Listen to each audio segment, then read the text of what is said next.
Shalom, kita jumpa kembali dalam Renungan Goshen Mata.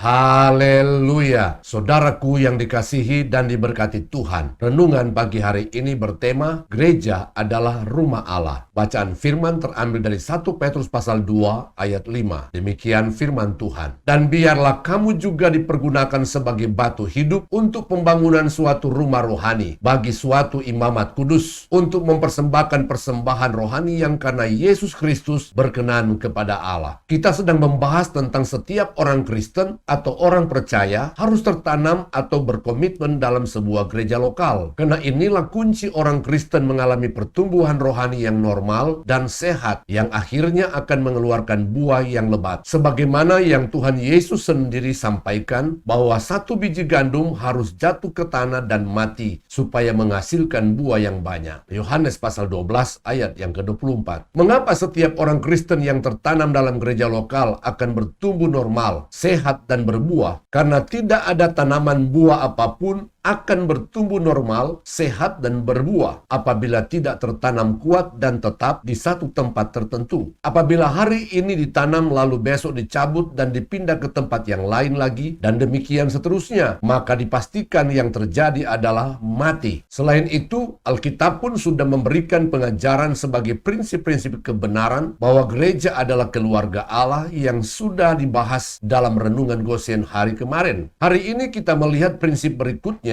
mengapa kita harus tertanam dalam sebuah gereja lokal, yaitu karena gereja adalah rumah Allah. Digambarkan sebagai rumah Allah supaya kita dengan mudah dapat mengerti dan memahami maksud dan tujuannya. Di dalam rumah ada tembok, dan di dalam tembok ada batu bata. Batu bata tersebut tersusun rapi dan terikat satu dengan lainnya oleh campuran semen dan pasir, sehingga menjadi tembok yang kuat. Bisa dibayangkan apabila batu bata hanya tersusun rapi dan ditumpuk demikian saja, maka akan segera roboh dan hancur walau hanya didorong ataupun diterpa angin sedikit saja. Demikianlah dengan hidup kerohanian kita. Apabila kita tidak mau ambil komitmen, tidak mau tertanam, kita hanya formalitas saja, kita pasif dan tidak mau terlibat lebih dalam lagi, maka dipastikan kehidupan rohani kita sangat rapuh, tidaklah kokoh, gampang roboh dan hancur, karena akan jadi seperti tembok yang hanya terdiri dari batu bata yang rapi tersusun tetapi tidak diikat oleh semen itu. Kita harus tertanam, berkomitmen dan terikat satu dengan yang lain, karena kita adalah keluarga Allah dan kita adalah rumah Allah. Ketika kita bicara tentang terikat satu dengan yang lain, ini berarti berbicara tentang satu visi yang sama, satu nilai yang sama, karena akan sangat sulit untuk terikat menjadi satu apabila tidak punya nilai dan visi yang sama. Yang akan terjadi adalah protes, konflik, dan berontak. Saudaraku yang terkasih, gereja lokal pasti ada visinya dan juga ada nilai-nilai atau aturan yang dibangun, baik dari sinodenya yang tertuang dalam anggaran dasar atau tata gerejanya, dan juga oleh gereja lokal tersebut, dan pasti sesuai dengan Alkitab atau firman Allah. Maka ketika kita berkomitmen untuk tertanam, kita dipastikan bisa dan mau melaksanakan visi dan nilai-nilai. Kita pasti bisa berkomitmen untuk mendukung keuangan gereja dengan memberikan persembahan dan persepuluhan dalam gereja lokal tersebut.